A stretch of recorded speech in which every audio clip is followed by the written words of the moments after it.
പമ്പയിൽ ജലനിരപ്പ് ഉയരുമ്പോൾ മലയോര മേഖലയായ അരയാഞ്ഞിലിമൺ ഒറ്റപ്പെട്ടു പോകുന്നതിന് പുതിയ പാലം നിർമ്മാണത്തിലൂടെ പരിഹാരമാകുമെന്ന് പട്ടികജാതി പട്ടികവർഗ വികസന വകുപ്പ് മന്ത്രി ഒ.ആർ. കേളു. അരയാഞ്ഞിലിമൺ പാലം നിർമ്മാണോദ്ഘാടനം നിർവഹിച്ച് സംസാരിക്കുകയായിരുന്നു മന്ത്രി. പദ്ധതി സമയബന്ധിതമായി പൂർത്തിയാക്കും. റോഡ്, സ്കൂൾ, ആശുപത്രി തുടങ്ങി എല്ലാ മേഖലയിലും വ്യക്തമായ ദിശാബോധത്തോടെ ഇടപെട്ട് സർക്കാർ സംസ്ഥാനത്തെ വികസനപാതയിൽ അതിവേഗം മുന്നോട്ട് നയിച്ചു.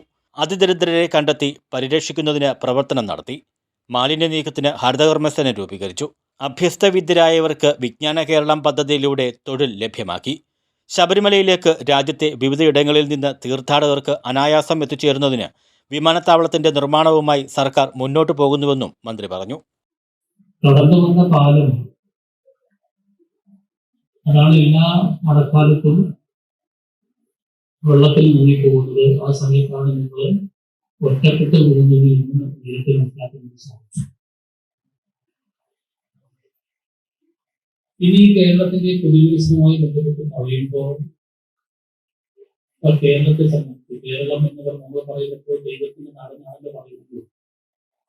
എന്താണ് നമ്മൾ ദൈവത്തിന്റെ നാടെന്ന് പറയുന്നത്? മതേതരത്വവും ജനാധിപത്യവും കൃത്യമായി കാത്തു സൂക്ഷിക്കുന്ന ഒരു സംസ്ഥാനമാണ് കേരളം എന്ന് പറയുന്നത്.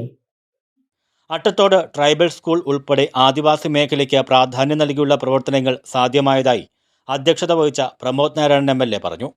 റാന്നി പെരുന്നാട്ടിലെ അരയാഞ്ഞിലിമൺ കിസുമം ഉന്നതികൾക്ക് അംബേദ്കർ സെറ്റിൽമെന്റ് പദ്ധതിയിൽ ഉൾപ്പെടുത്തി 1 കോടി രൂപ വീതം അനുവദിച്ചതായും എം.എൽ.എ. പറഞ്ഞു. പട്ടികവർഗ വകുപ്പ് കോർപ്പസ് ഫണ്ടിൽ നിന്ന് 2.69 കോടി രൂപ ചെലവഴിച്ചാണ് സ്റ്റീൽ പാലം നിർമ്മിക്കുന്നത്. ജില്ലാ കളക്ടർ എസ്. പ്രേംകൃഷ്ണൻ മുഖ്യാതിഥിയായി പങ്കെടുത്തു. Ranni block panchayat president KS. Gopi, Perunad ഗ്രാമപഞ്ചായത്ത് പ്രസിഡന്റ് പി.എസ്. മോഹനൻ, ജില്ലാ പഞ്ചായത്ത് അംഗം ലേഖ സുരേഷ്, ഗ്രാമപഞ്ചായത്ത് vice president Sreekala, tribal development officer S A. Najeem, സംസ്ഥാന പട്ടികവർഗ ഉപദേശക സമിതി അംഗം G. Rajappan, range forest officer B R. Jayan, ഊരുമുപ്പൻ ടി.കെ. ജോസ്, ഗ്രാമപഞ്ചായത്ത് അംഗങ്ങൾ, ഉദ്യോഗസ്ഥർ, രാഷ്ട്രീയ പാർട്ടി പ്രതിനിധികൾ തുടങ്ങിയവർ പങ്കെടുത്തു. News bureau, Ranni.